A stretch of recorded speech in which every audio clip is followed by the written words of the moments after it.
All right, good evening, everyone. Thank you for joining us. So today we have our second webinar from the SIGRO Foundation. So for everyone who doesn't know, my name is Prati Surti. I'm helping out with the foundation in terms of all the leadership and development programs. And with me, we have Prashay Deo and Rizwan Khalik, who are going to help discuss this topic of business startups and how to recruit the right people for, I guess, not just business startups, but how to recruit people and find the best candidates when hiring and recruiting. So, Prashay, Rizwan, if you can just give a quick background of yourselves and when you joined the fraternity, what you do now, and then we can start the webinar. So, Rizwan, our gracious host, thank you for helping us with this. So let's kick it off.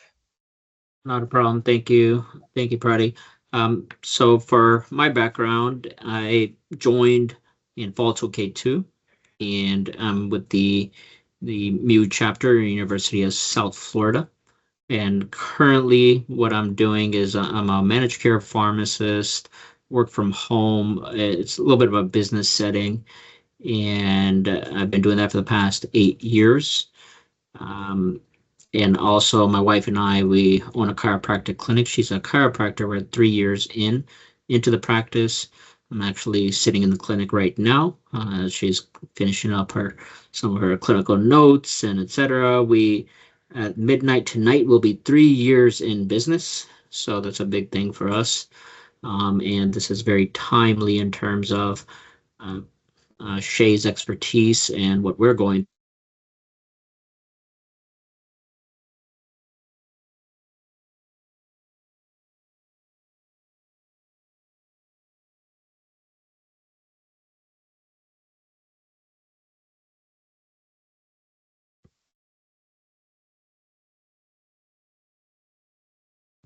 Looks like we might have lost Riz for a second. I'll Yeah, I was blame gonna say. Okay, technology on that. But that's all right. Give him a yeah, minute. Prashay, in that meantime, I guess you could start and just go over your background. Absolutely. Thank you. Prady is Prati, yep. official. Prady. And I know Rizwan may hear this at the end when he comes back, but wanted to congratulate him on 3 years. That's very exciting.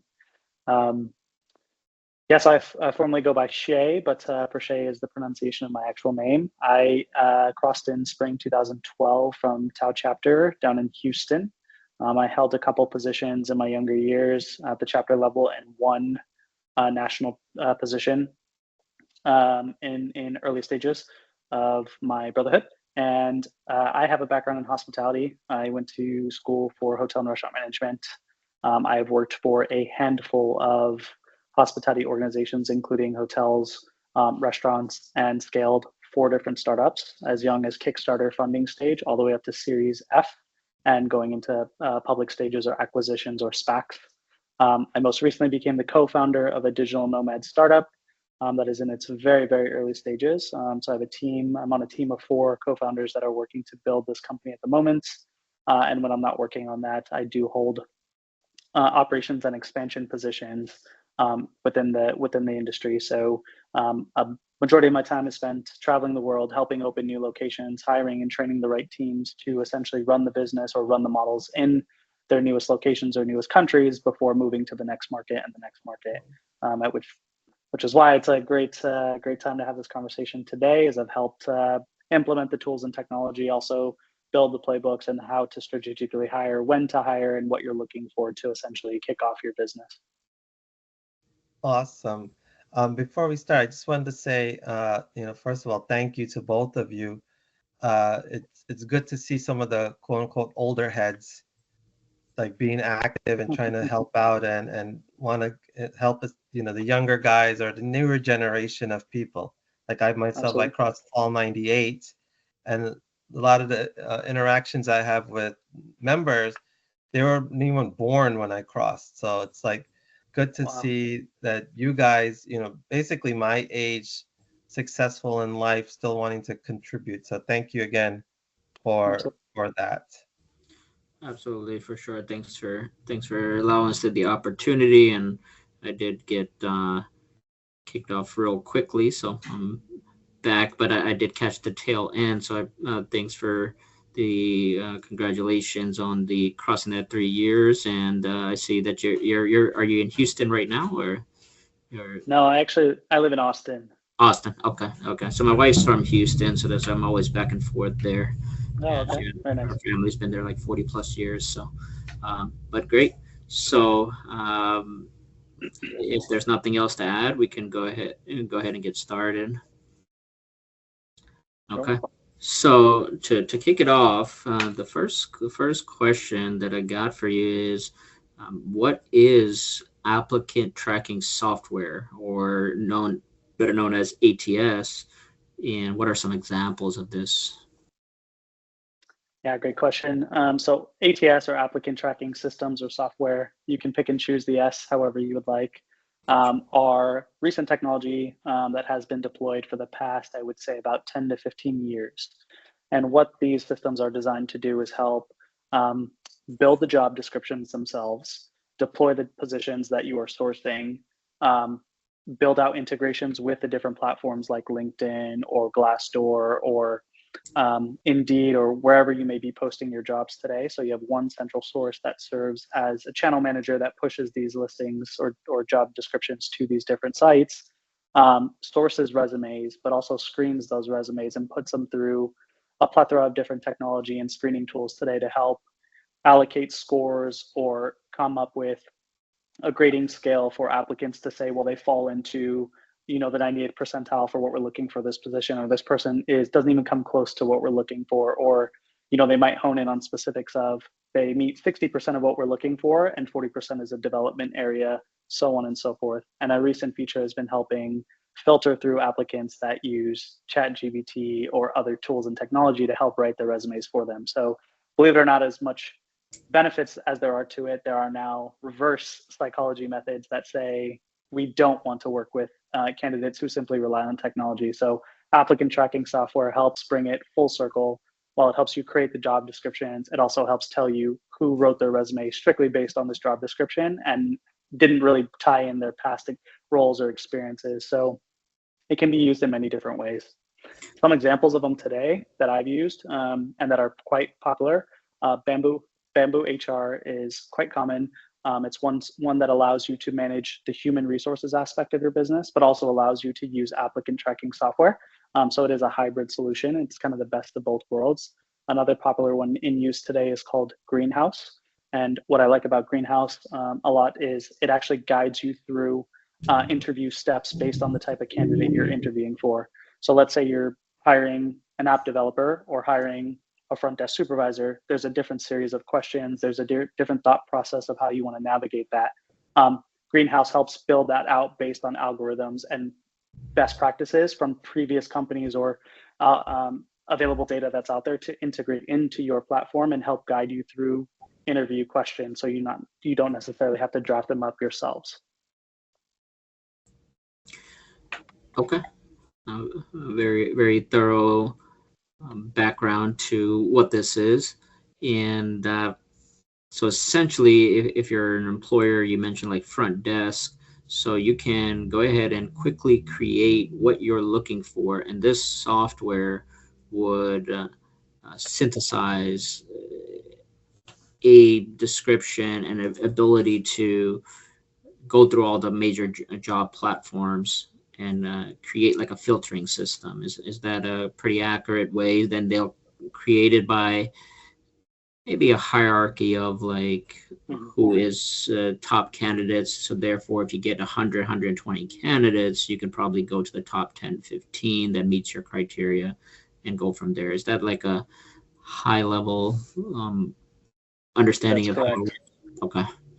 Absolutely. And the last thing that I would add is the ability, using the example you just gave, is analytically you can go into the back end and track where am I getting bites, where am I finding a lot of success with candidates. Is traffic through LinkedIn very good, or is traffic through LinkedIn very low? Am I closing candidates in 7 days, 14 days, 21 days, or am I really losing out when I'm posting on Indeed? So you're not paying for that singular platform anymore. You say, hey, analytically, I don't find success using this specific channel, so I'm going to shut that one down, and I'm only going to post on maybe in Glassdoor and LinkedIn, for example, and not necessarily on Indeed. Gotcha. So then you can go ahead and with that data, make some decisions to narrow your future searches, etc. Okay. Correct. Thank you. So next question I got for you is what are some easy mistakes you have seen that disqualifies a candidate? That's a good one. I've had the pleasure of screening a lot of candidates and reading a lot of resumes and interacting with a lot of different ATS platforms. And I would tell you that some of the common mistakes or typos off the bat. I know everyone thinks about it. Is it easy? We don't really think we think our grammar is so sharp. We have all the tools today. But I myself have used Grammarly. I myself use ChatGPT. I myself use a lot of different tools to gut check myself. And I still will get a second set of eyes to look at something without technology to say, am I missing a space? Am I missing a comma? Did I accidentally write the same bullet point twice? I just reworded it and forgot to delete the second one. So grammar or punctuation or really just tidiness on your resume are some of the biggest mistakes that I see. The second category I would say is using the big words in the wrong context. There's so many fancy words out there, and there's so many ways to Google synonyms and use ChatGPT to say reword this for me. And it's quite funny how many resumes I've read that contradict the point that they're actually trying to make. Long story short, you're telling me that you could do the job. You're telling me you're applying for this job, but you're putting bullet points in your resume that say you did the opposite of what this job is going to need you to do. And it's not that easy to notice that off the bat without, again, a fresh set of eyes saying, scratch the technology, although we used it, let's get down to the granular and make sure that this makes sense when reading plain English. Right. So I would say the third example would be too many direct extractions from the job posting. I know a lot of people hear this feedback of read the job posting and try to tailor your resume to it. But you don't want to toe that line too much. You don't want to lean too much towards exact extractions from the job description to your resume, right? I've seen it to where it's literally a copy paste. And I know that it's very hard to do that because I write job descriptions myself from scratch.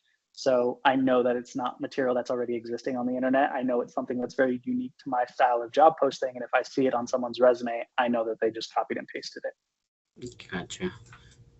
Great information. So just to follow up on what you're saying, so these typos, large words, the direct extraction, is this typically just caught right off the bat through technology, or is it maybe a multi step kind of process? It's a good question. When you're using a couple of the screening tools or when you're using ATS or when you're filtering through, you can actually select some settings, right? Of I want raw, authentic resumes, or how much of a match is this? And a great example that I can give to maybe some of the younger audience who might use it today is something like turnitin.com, right? We all used it when we were in school. It's being used today. Is you write a paper in school, you have to submit it through the scanner before submitting it to the teacher. And the professor says, you need to be under 25% plagiarism in order for me to consider your paper worthy of me grading it. That's the same thing with these tools today is you can pick and choose the settings yourself on with your enterprise to be able to say like, look, I'm good with 50% direct matches or 60 or 70.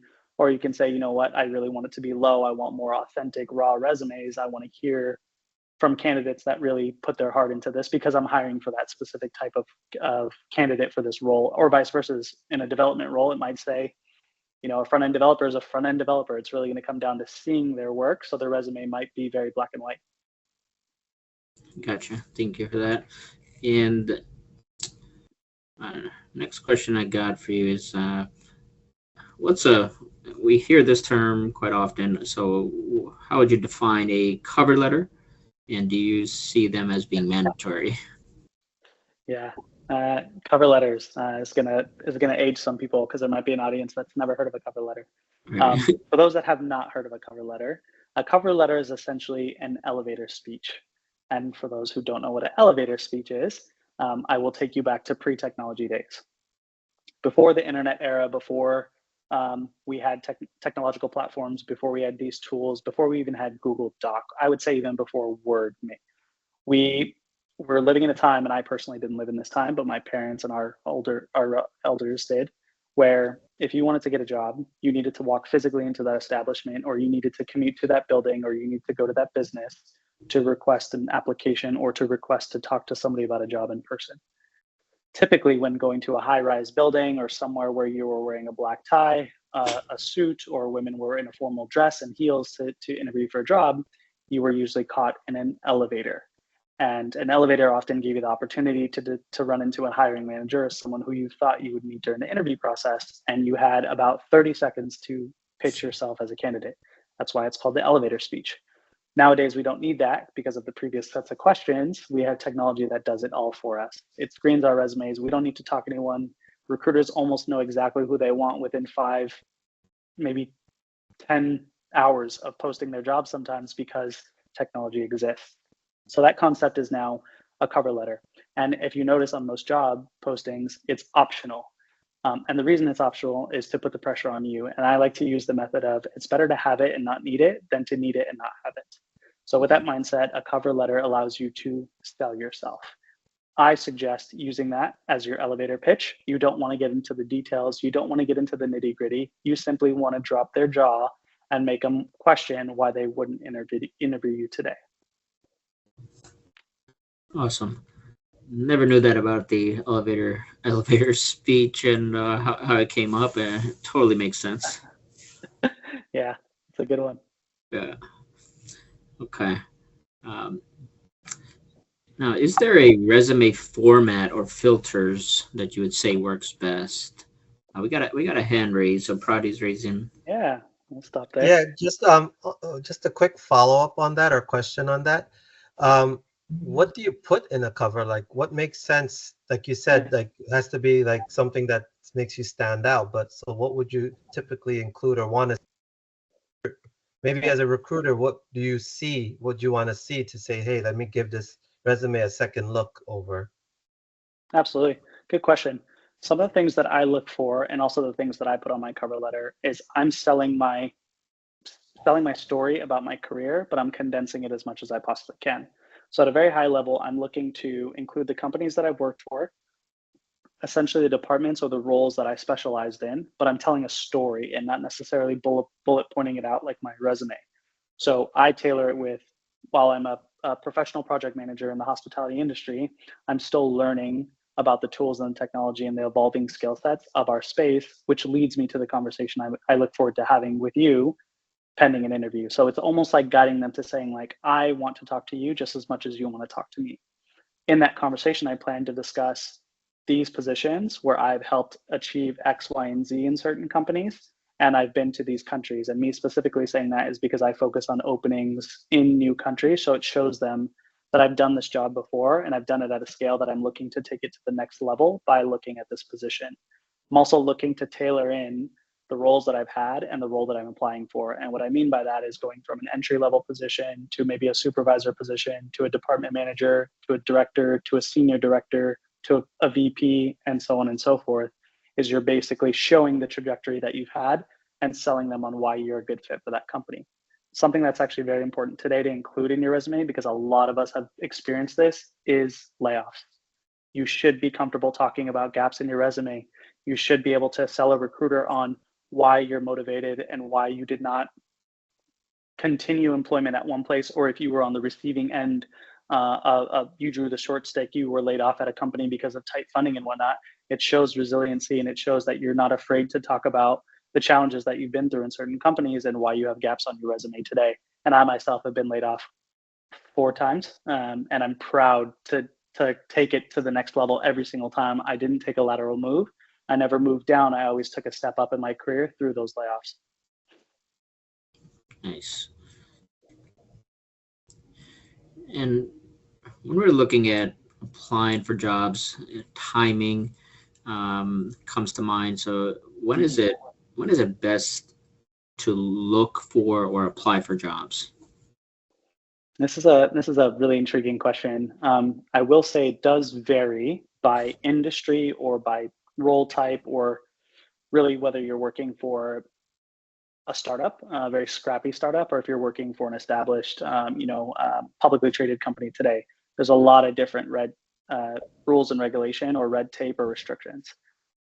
For very aggressive, risky companies, startups, or working in the tech space, I would strongly recommend applying at night. In the evening hours are the best time to apply because companies specifically put out algorithms to release roles in the middle of the night so they wake up to work that is ready for them to begin.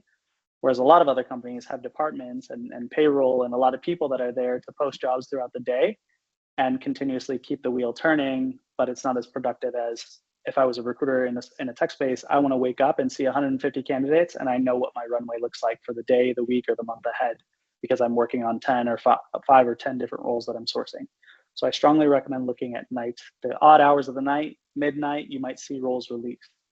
Sundays are also great days because companies release their roles usually at the head of the week. They're looking to filter on Monday and Tuesday, and they're having conversations by Wednesday with their strongest candidates. And if it's a 2-week sprint, you're looking at closing a role in a month because you need to give 2 weeks for the employee to give their current employer notice. That's usually the quick turnaround time. Lastly, with algorithm and with applicant tracking software, if you post a role, you probably got 100 submissions before you even exit your screen because there's so many tools and bots and technology that are taking candidate profiles and submitting them to you automatically. And it can make, it's a double-edged sword. There's high risk with that, but there's also high reward of you don't have to do a lot of the work, the manual process yourself, but you also might weed out some very, very, very strong candidates that you never got to have a conversation with because you're trusting the tools to do the screening for you. Okay. And so if someone hasn't worked for a startup before, how do you say they can stand out when they're applying? So I did hear you mention that, okay, so maybe applying in the evening time, that gets a little bit of notice, you get noticed through the startups for doing that. But for someone that doesn't have any previous experience, they want to take a look at such startups and away from the structured environments that come with large corporations. So how would they go about it to stand out amongst them beyond that late night application? Or yeah, great question. I think there's a twofold answer here, and the first one is do some research on the current company that you work for and what startups they might even be working with without you even knowing. There are hundreds of thousands of different tools, platforms, services, and technology APIs and integrations that most employees don't even know these large corporations and large companies are using on a daily basis, and they would never know that. So by knowing your tech stack, by knowing the products and services that you integrate with, you're able to then go to that betting table and say, hey, I'm interested in making a jump. I'm interested in making a career, a swift pivot in my career while I'm staying in the same field, but I do want to go from corporate to a little more risky, aggressive startup. I did that when I worked for Apple. I did that when I worked for Starwood before the Marriott acquisition. I figured out Apple was a key account, a key travel portfolio of theirs, and I made some connections internally with guests when I was working in these large properties or doing openings. Then I made my way to getting a referral, which is step 2 or part 2 of this. My answer here is getting a referral internally from someone who works for the company. Startups especially have amazing referral programs, and they are basically giving money away because if you knew how much it takes, what the average dollar amount it takes to recruit, hire, and train an employee in any organization, they'd rather give that money to the employee and say, let's fast track this and cut 90% of the work out of our lives, and you just bring me really good talent that I want to have 2, maybe 3 conversations with, and then I'll pay you both a bonus and we get the job done a lot quicker. So productivity is something that is at the betting table always in startups. And if you have if you know somebody that you can at least get an internal referral from, your resume usually goes to the top of the stack. And when I say that, I'm talking about in these ATS programs that we discussed in the beginning of the call, an employee referral will go to the top. It will trump every other one in the waiting stack because they know somebody internally is putting their name and they're backing this person. They're not going to risk their job to do that. So this is probably a 9 out of 10 candidate already. Let's go ahead and schedule the recruiter call. And I think any combination of those work. And like I said, there's money on the table. Everyone makes money when there's a referral in play, whether it's stock options, whether it's a cash bonus, or whether it's, if you work for a food and beverage company, they're always giving out perks and incentives. Hotels give away free stays or travel programs, flights, whatnot, just to bring on good talent. So network, LinkedIn, and find out who your companies currently use and try to get it in, and if not, get an internal referral. So essentially using your home base, looking at various programs, there's different departments, and see who they're working with, they're utilizing, and then doing your own research and jumping directly to the site, and going from there. And you answered the internal, or you explained the internal referral and the bonus structure that a lot of companies do have. And you mentioned a number that how much it costs to train, hire, retain, etc. An employee. Do you have a ballpark number, an average that you have, Sure. that you can throw out there? For the hourly employee, and don't quote me on this, I can look up statistics and send this out if I need to, but for an hourly employee, or just above an hourly employee minimum wage in the United States, to recruit, hire, train, and put that person to 100% capabilities of doing their job, it is upwards of $2,000 per person. And this is probably someone that has a structured system of training. So this is not to show, because if your internal systems, and a lot of startups have very not so fine-tuned systems and policy and procedure manuals, you're going to look at a larger amount, because the time and energy and effort is going to be a little bit higher, I would imagine. Yeah. Yes, and I would say two things. One is that number is probably dated, especially with today's economy. It's probably double, if not more, today. One, and two is, yes, with a structured onboarding program, or proper, we call it OTJ, on the job training, where someone's in front of a CBT, they're doing computer-based training, and they go through modules, and then they go to the job. Yeah, that's a well-oiled machine, with less cost, because it's static, and it's cost that you can spread out over time.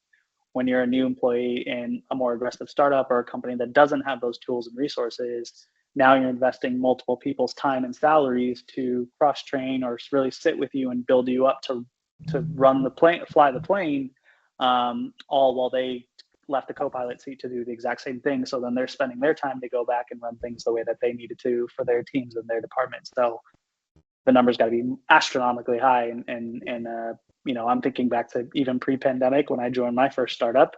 I'm now like in a little bit of a shock looking back, thinking, wow, I had a senior director, I had a senior manager, I had a manager, and then like 3 other managers from other departments, all to make sure I was ready to take on projects before I was released as a PM in the company.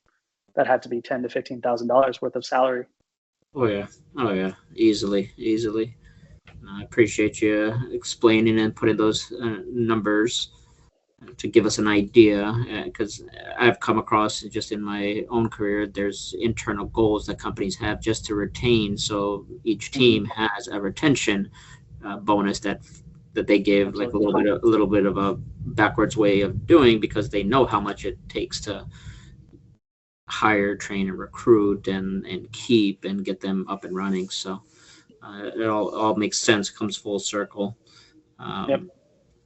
Now, we spoke about technology throughout the conversation so far. Yeah, ChatGPT is the newest buzzword, and some people have more experience or less experience with it. I have come across it, and it has a great amount of use. But now, tailoring it specific to resumes or cover letters, someone that's just, maybe they don't have the best language, and have some barriers in putting together some good writing, and they want to use ChatGPT. Sure. So should it be used to help write the resume and or cover letter? My answer is yes and no. And here's why. The yes answer is, it's helpful to anyone. It's helpful to people like me who are structured with grammar, who have experienced how to write these contracts and agreements and job descriptions, and how to navigate communications internally with team members or external stakeholders, investors. It's still beneficial to me. I'm always learning, oh, that's a different way to think about this, or that's a different way to reword this. So if it's beneficial to me, it's beneficial to somebody who has never used it before or has never even written a cover letter or a resume. But at the same time, I would say exercise caution for a couple of reasons. One is using ChatGPT and getting the job, getting to at least the recruiter screen and having a cover letter that's very well structured and using language. You could shoot yourself in the foot if you're now on a call or if you're on the screen, much like I am right now, and the tone is different. The word selection is different. And that recruiter might think that's not at all what I expected based on what I read. I heard grammar structure, I heard word sentencing or word selection and sentencing a specific way. So when I framed my questions to ask this person, I got answers that were completely wrong. And that might tell the recruiter this person relies too much on technology or sold me on who they were when they're not that person in real life. So it goes back to one of the questions I answered earlier is when using this, don't just save, send, and apply. Use ChatGPT, but then make it real. Make it more you. Adjust that language a little bit. Don't use the big words that you don't know what they mean, or you don't even know if it has anything to do with the job, because you might have just said, write me a resume based on this job description, and ChatGPT is like, cool, I'm just going to copy and paste all this and change a couple words, and to you think it's Christmas morning, like it's exactly what you wanted, when really a recruiter is like, that has nothing to do with what we wanted. So, and always give it a run over with a second set of eyes. And I say second set, meaning not your set of eyes, but two other people, somebody in the space, somebody that understands this, and then to a complete stranger as well. Somebody who's never heard about this job or doesn't know anything about front-end development or back-end development or being a financial analysis or a project manager, so that way they can read it and go, oh, that makes sense. Like if I ran into somebody and they told me that this is what they did, I could agree to that based on the bullet points that I read here today. Or they might tell you like, dude, you're speaking a different language. Like based on what you're saying this role is and what you're doing, it doesn't add up. So yes and no, I would use it, but use it with caution. Make sure to tailor, make sure the tone, the word selection matches what you're going to say when you have that face-to-face or verbal conversation with the recruiter or the hiring manager. Awesome. So to follow up on that a little bit, I'm not sure if this is within your wheelhouse or not with ChatGPT. Sure. So someone that is just, they could be fresh grads, they just got out, they have all the skills and the degrees and everything's there, and they want to go to ChatGPT. So is there maybe a recommendation you can give to someone on how to effectively use ChatGPT? Because I believe that there's some things that you can help program it to kind of be catered a little bit more specific to your way of being. I know for myself, I get commented, okay, I use all these big words and I read a lot, and so usually my words make sense. But if someone that like to your point, they're using large words and this is not part of their nature. So is there some guidance you can give to the... Absolutely. There are two answers here. One is when you use, I myself have used ChatGPT, I'm sure like you, is you can request tone, you can request from the point or perspective of blank. So there are prompts, there are hacks, there are cheat sheets essentially to say, put these prompts in and don't just say, write me a resume for a senior project manager in hospitality. There are prompts to say, help me bullet points, 3 to 5 entry-level bullet points for a project manager role in hospitality from a junior level or junior experience, a entry-level mindset, or, there's a couple other phrases that I can think of that I can send out to anyone watching to help eliminate those large words, to help eliminate, big luxurious success when it's like, well, hold on, this is an entry-level position. You're saying you've only done this for 2 years. There's no way you've accomplished these things that I myself haven't accomplished. I'm a director of this department. So that's one way, is to really put those prompts in specifically. The second answer is what I find a lot of success with myself is I actually write everything authentically, and I pretend, or I use the mindset of this tool does not exist, right? And I need to be the tool myself.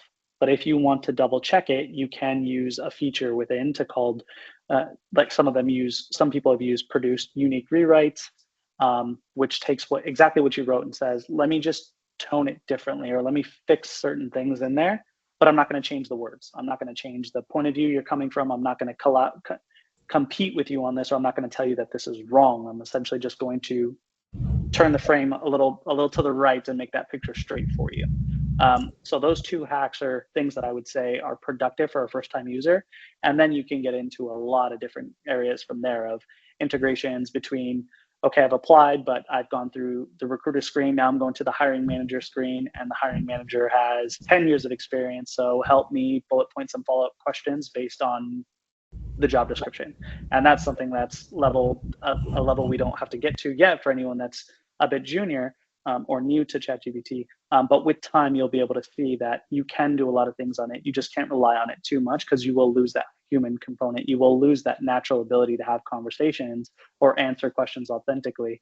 Your brain might think, I'll be right back. Let me go type that in and come back with an answer, versus thinking logically of, okay, I remember these cues and these bullet points, and these are the ways to structure my answers. So it is a tool. Awesome. Thanks for expanding upon that. And I think many people will be using it for those intro features that you just explained very thoroughly. And then there's a whole rabbit hole to go into after that if need be. That is the majority of my questions. I know we have a couple on the call. One. Yeah, Prati has his Prati hand has a up. question. Yep. Question/comment. So, so I'm the senior director I work for an agency with the city of New York, and one of my tasks is like we have to always hire consultants, and I have to do all the interviews with that. And I noticed like one experience we had recently was we go through a recruiting company. They send us the resumes to look at, and I kid you not, we got like maybe 3 or 4 resumes that were basically verbatim of each other. So it's like the recruiting company kind of just like, said, okay, these are the buzzwords, we're going to put them in, and didn't even bother to like, change it up. Like you said, Shay, like, make it Right. sound, feel different. It was literally the same thing. And the worst part of it was that the people that we interviewed, none of them really knew what they were talking about. Like the words that were even on the resume, we asked them, okay, how do you do XYZ? Which is defined in the word, whatever it is on the resume, they couldn't really explain that. So, so just like, I think you would agree with me, actually both of you would agree with me, but just to ask, like, how detrimental or problematic is that when people, exaggerate or even lie on their resumes? And what do you do, or how do you catch that and prevent that from even getting to, like, say if you're a recruiter and you're trying to give it to people? That is a fantastic question. And sadly, companies pay recruiting agencies to do exactly that. They give them the guidelines, they give them the structure that they want, they give them the keywords and say, hey, recruiter, we're looking for strong candidates, and we want strong candidates who are, and they say who are, but it's with very, very tight walls, who are blank, blank, blank. They're ultimately telling recruiters, go find us really good talent. And if you're going to send us our resume, make sure these bullet points are in their resume. And I've been through that as a candidate. I've applied and I've landed interviews with one of the best companies arguably to work for in the United States or in the world right now. I won't say the name of the company, but you can order anything whenever you want, and it'll show up in 24 to 48 hours. Take a guess who I'm talking about. And it took a long time for me to get to knock on that door and get an interview. But when I did, it was exactly that experience. You must put these bullet points. You must be able to communicate about these things just to have that initial conversation. And it got to the point where by the fourth interview I had, I felt like I wasn't even the person that I truly was. I was being morphed and shaped into somebody I didn't want to be. And it was a red flag for me. It might not be a red out of 100. It might be 99 people might say, I'll do that all day. But I was that one oddball that was like, honestly, I feel like I'm shape-shifting and I shouldn't have to do that. If you know what you're looking for, if I'm capable of doing it, let me do the job that I said I can do, and not necessarily do it the way that you want to do it and as fast as you want to do it, because recruiters get paid for how quickly they close the role. and on that tenure, that cycle of that employee, right? So sadly, I don't think we'll ever be in a world where it doesn't happen. But to eliminate it or prevent it, if using a contracting agency, I would have just very strict KPIs around the closing time of the candidate, so that it's not necessarily leaning on the fastest you close them quick, we pay you X dollar amount. It's more so how many first round interviews do I have to do? That's a great way to get a candidate to say, like, I can't just dump 10 qualified candidates on this person because they might only move one or two on to the next round because 8 of them, I basically forced them a square peg in a round hole. I would rather talk to 5 candidates and have 4 of them go on to the next round. That's a 90% success rate. And getting a recruiter to think that way isn't easy, but it's not impossible at the same time. Really, really good question and insight there. So appreciate that. I had a couple more questions that came to mind, but I do see Vignesh on the call. So Vignesh, did you have anything that you wanted to ask Shay while you have him? No, nothing from my end. Okay. I just wanted to give the opportunity. But now when you're when you're meaning like a company and you're coming up with your strategy to hire, and we're looking at like, there may not be a direct answer, but are there certain benefits that help you recruit the top talent, right? Like some minimum entry qualifications, because in this world where you have so many jobs at that, say, you're a startup, you're looking at $15, $20, $25 hour, and you can build your way up. Now, specifically, I'm speaking to healthcare, maybe benefits, 401k. These are quite often benefits that come with larger companies. Sure. Have you seen anything creative that could help startups or those that are don't have a unlimited bank account, that you're like, hey, these are just key things to look at, because there's something beyond that. I mean, being in business a few years, still learning, still growing, but there's things that you can have that will help in your tax write-offs, or it's a little bit less costly on the bottom line, right? Anything that you can provide, any tips on that? Yes, I'm just writing on my board here so I can give you all that Sure. come to mind.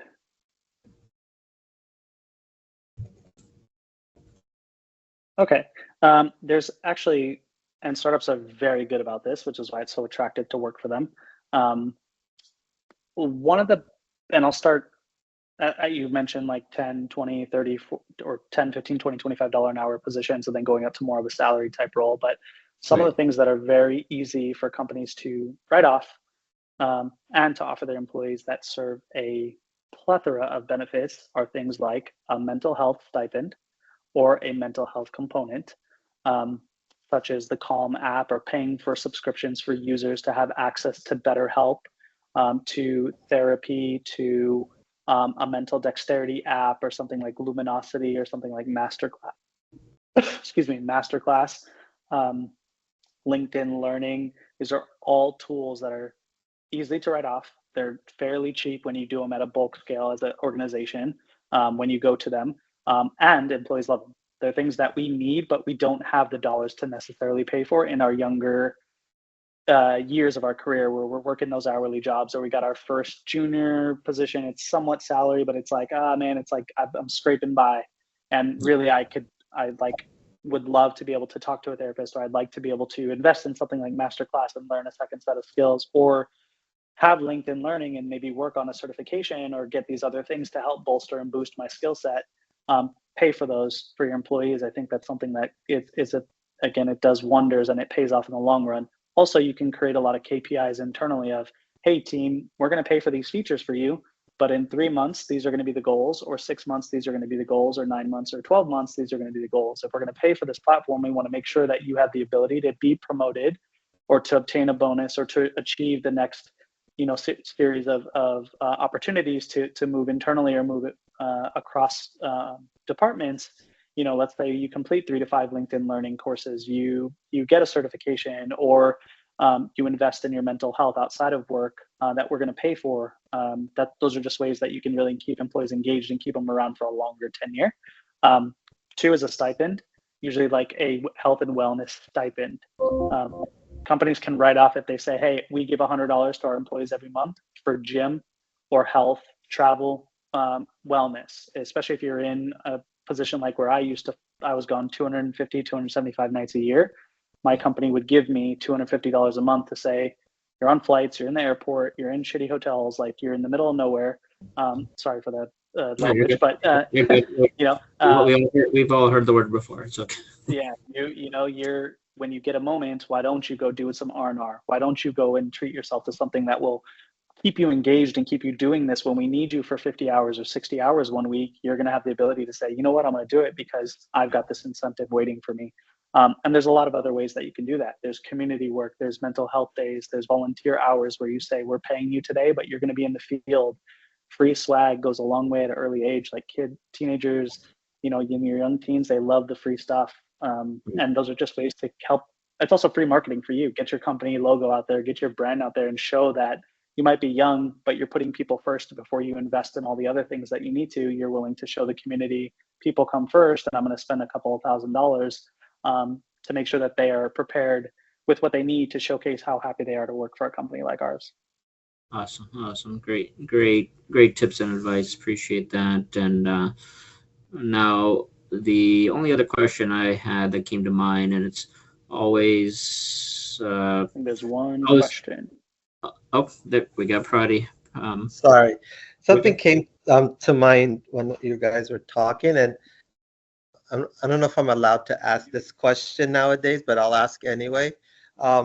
Is there still like a unofficial, let's say, for lack of better term, race quota or gender quota that people are looking at or looking for to say that, hey, we have to hire, at least interview minority candidates, or hire X percentage of people we hire have to be female or minorities or whatever? Like, do you see that in the industry still, like today?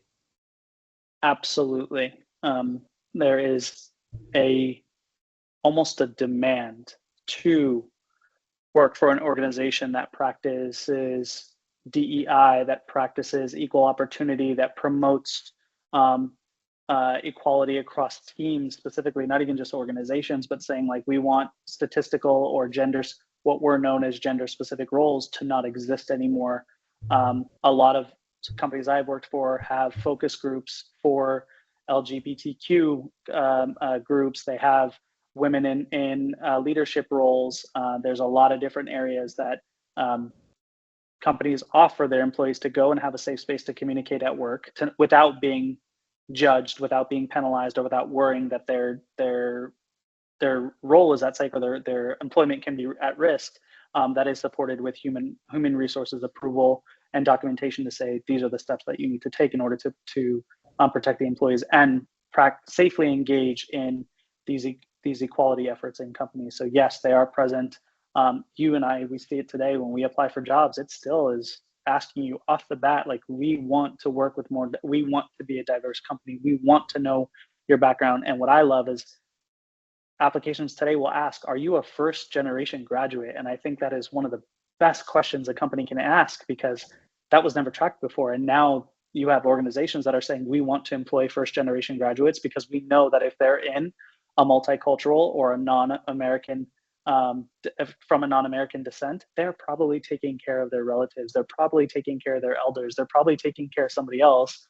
And being a first generation graduate in a position like that means their dollars are going to a lot of other places than their own pockets or really their own family. So you do see those statistics being reported. And I will bring it full circle to what we talked about at the beginning of this call is, while these applicant tracking software platforms do exist, there also are equality, equity, and anonymous survey platforms that employees are encouraged to use in companies that, like most aggressive startups, to make sure, and it's mandatory, like they want the feedback every quarter, every year, and then they share that statistics with the company going, hey, in our recent hiring efforts, we've increased African-American hires by X percentage. We have increased women hires by X percentage, and it's something that we celebrate. It's no secret that it's promoted heavily in most companies today. That's a really good question. Awesome, very timely. Last question I had was is numbers. It's based on numbers, so salary and how transparent to put it into your listing. And I'm sure there's many ways you can go about it. So, but do you have a best practice in terms of because you're getting people to apply, and they need to know, and you don't see ads that are posting that just say exactly this is how much you're going to get, right? So how would you suggest is a best practice? That's a good follow-up question. I think both of you have asked questions about really that encompass of the evolving times that we're in, but transparency with pay is very important today. It's very important. It's so important that our legislation, we have states that actually now require it by law to disclose pay in the job listing before an applicant were to apply or during the application process.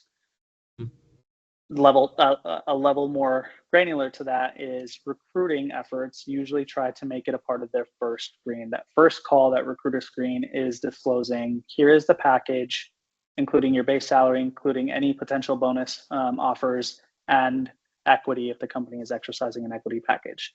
But not every company is required to do it. Not all states are required to do it.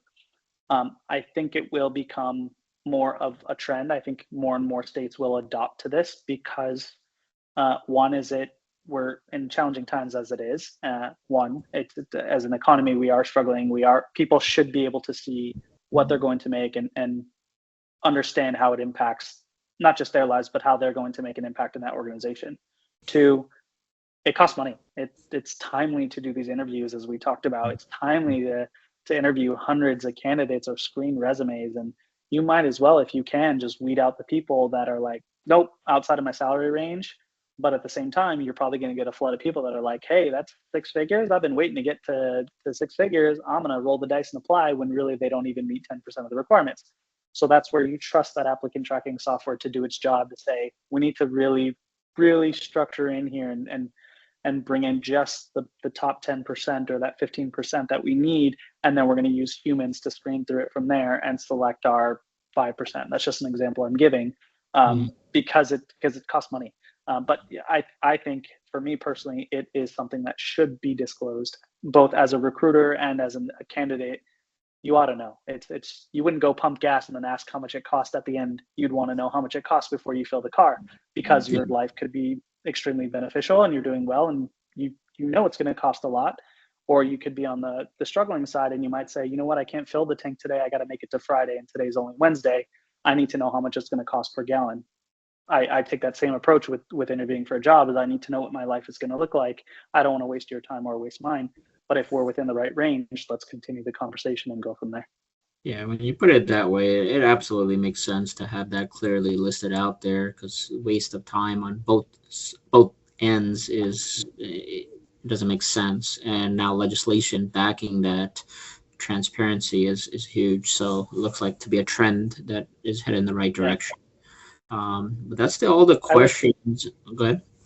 I would also just add, I mean, to anyone listening today, they probably experienced this if you've been in a leadership role, but it's not fun. It's not easy. Companies do get into a lot of heated arguments, and departments do fight over, you've got one department saying this is our budget for the role, and you've got recruiting saying you're like shortchanging it by, let's just say $5,000. It's going to cost me more to try and find you somebody to fit that range. Why don't you just free up $5,000 and it'll take me 90% less time to get you that candidate? And you're always fighting.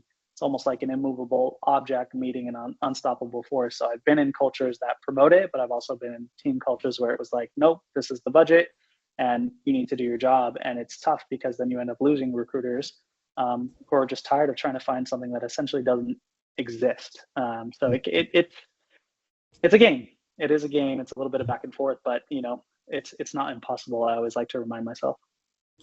I think for those that are holding back too much on a budget, they need someone like yourself to go and enlighten them with the cost of things and reality, and maybe they'll, Exactly.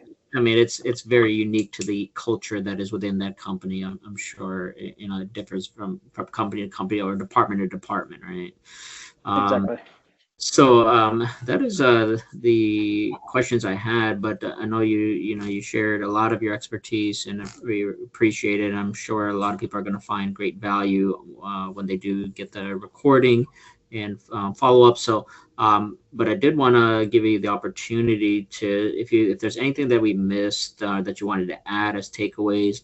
Also, if we want to reach out to you or someone listening wants to reach out to Yeah. you, where can they best find you? I'm pretty sure we have a system set up with Prati. He'll give Yep. an opportunity to put your name in written format and location, but I wanted to give you the time to go ahead and put a plug in for how people can follow up with you Yeah. and any takeaways. Well, listen, I appreciate the opportunity. You guys were fantastic hosts. To anyone listening, and if you don't listen to this, I hope this word makes it to you somehow, is I am dispensable. I am available. Nothing makes me happier to read resumes, to help somebody that says, look, can you help me write this? Can you help me really structure this? I need to get out of my job. I really am looking to take it to the next level. I'm extremely passionate about that. So you are welcome to, one, connect with me on LinkedIn. I will share that information. Two, I will share my personal email address so anyone can reach out to me to say, can you give me a second run over? Can you help me restructure my resume? And then most important is if anyone's interviewing, if you need tips, if there's a company that I might be able to say like, hey, let me give you some insight because I know these companies, I know these recruiters, or I know how these organizations work. Again, reach out. I will tell you what to say, what not to say, or really how to navigate the ins and outs of startups because they are tricky. I've been in organizations where I had to interview for 7-8 weeks in order to before getting an offer amongst 14 different people. I've also been with startups that have made offers in 72 hours. So it's a tricky world out there. But yeah, I'm again always happy to help. I don't think there's anything that I'm missing, but I'm open to all questions at any time, especially on LinkedIn. I read and respond to everything, which I think more people should do nowadays. I want LinkedIn to be better and people to use it for what it's ultimately designed for. So don't be afraid to reach out. Awesome. Thanks for that. And I said I'm out of questions, but last question Go is ahead. so we're all here for the fraternity and we all connected. That's our uniting factor. Yeah. So, you're taking time out of your busy schedule and life to give back. And I mean, I had my own reasons where, I met pretty much a lot of my good friends, colleagues, and peers through the organization. It was something, and at the core of it, the fraternity is to help gather like-minded individuals, and I felt that I was 19 at that time, and I was like, the identity of a young Desi person. I was like, I need to connect with someone that can understand my struggle, and that's my thing. A group of people, and I continue to try to give back as much as I can, whether it be time or money. So, is there or what is your reason to still be involved and engaged? And Yeah, it's a good question. I took this very seriously when I joined. I did not join for what most people would socially join for, what was entertaining in our younger years. I know people today that ask me, they're like, you still read SIGRO emails? You still like attend things? You still, get involved? My wife even asks me sometimes, like, you're still in a fraternity? And I'm like, yeah, it doesn't just like end, you don't just graduate. And then my best friend to this day is my LB, one of my line brothers, and I was a line of 12. We were big. He is Black and he is gay. And I think it goes back to what these questions revolved around today. When you're choosing a workforce, when you're looking for something to do for the rest of your life, or essentially for this stint of your life, what are you looking to do it for, and what's important to that company? And when I mean, hopefully you can tell, but like, I'm not a modern Indian, I'm not a modern Desi. My family's not. I didn't come from a very strict black and white Indian family. Like, it's not like that in my family. We're actually from the Fiji Islands. We have nothing to do with hotels. We don't come from a Guju family I don't come from a Gujarati family or anything like that, whereas most of the brothers did.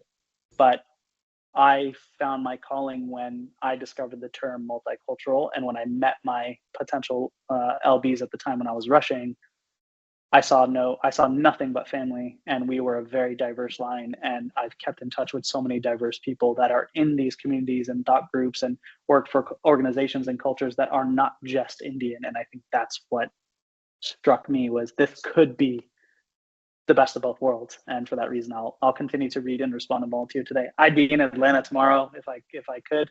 My wife's grandmother has been in town with us. She's here for a couple more days, and then she'll be leaving, so I could not fly out for the convention. But I like genuinely miss the human aspects. I tell the people that I work for, that I hire, or that I work with, nothing can replace technology. Humans are the most important aspect of any business or partnership or relationship you're in. You got to invest in people, and if you don't invest in people, nothing works. So that's why I give back. Yeah, I wholeheartedly agree that it's a very well-run process, and encouraging the multicultural aspects of it, and you get what you get what you put out, or right, or you get from it what you put in. You get out what you put in. There you go. That's it. I knew. I was like, we'll figure it out together. So, but no, but thank you for sharing, and I have nothing further here. And is there if Pradi, you have anything to add, or we can wrap it up? And No, I just want to say thank you to both of you for facilitating this or hosting this, Riz. I think the questions that you're asking, and the conversation that we had, I thought it was extremely informative. Like, some may think, especially whoever's watching this, they may think, oh, I've been in the industry for 20 years, I'm very experienced, or I've been working in one place, I don't really need to learn any of this or know any of this. I mean, I've been working 20 years now or something like that, 25 years, and a lot of the things you said, Shay, today, I was like, wow, like I wouldn't have even thought of that, because I think Yeah. the things that I went through when I graduated and for recruiting, definitely different than what people are Right. experiencing today. So it's good to hear both sides, as a recruiter and as a recruitee. And I think you captured Thank you. those sides very well. So thank you. And Riz, I think your question to Shay, it's a good segue to, again, just a reminder to everyone, to our audience, that we established this Sigma Beta Rho Foundation for that purpose, right? To help allow ways, or provide ways for our members to give back to the community, whether it is to the fraternity brothers or others, within our immediate society or bigger society. So for those who are watching, thank you again for taking the time to listen to this great conversation, but also think about how you can help. Foundation, so a lot of us think it's all just about money, and it is, and I won't lie, I won't hide that. It is about raising funds so that we can give back in terms of scholarships to undergraduate members. Like, already we've given, I think, $8,000 now. Like, recently we gave $2,000. And we're looking for other ways to promote the foundation. These webinars is one way. We've started the fireside chats. We're working on a mentorship program, the leadership development program that we had initially. I'm looking to restart that as well. So there's more avenues other than just giving money, like also giving your time, and that we're looking for. So everyone wants to help. If you guys are able to spend a little bit time even to help us out, please give us a call or email, or on WhatsApp, the foundation chat board that we have, WhatsApp groups. Connect to us that way. We'll put in at the end of this, like, I'll put Shay's information. Riz, I think you're okay if I put your information as Yes. well, our information, so that way you guys, whoever's watching, can reach out and connect with everyone again. So again, thank you again for spending a couple of hours with us. Thank you again, Shay, for facilitating this. Thank you, Riz, as always, for hosting this. And until we meet again. So Good night, everyone. Not a problem. Everyone have a good Thank night. you. Till next time. Yes, sir. Thanks, See everyone. you guys. See you.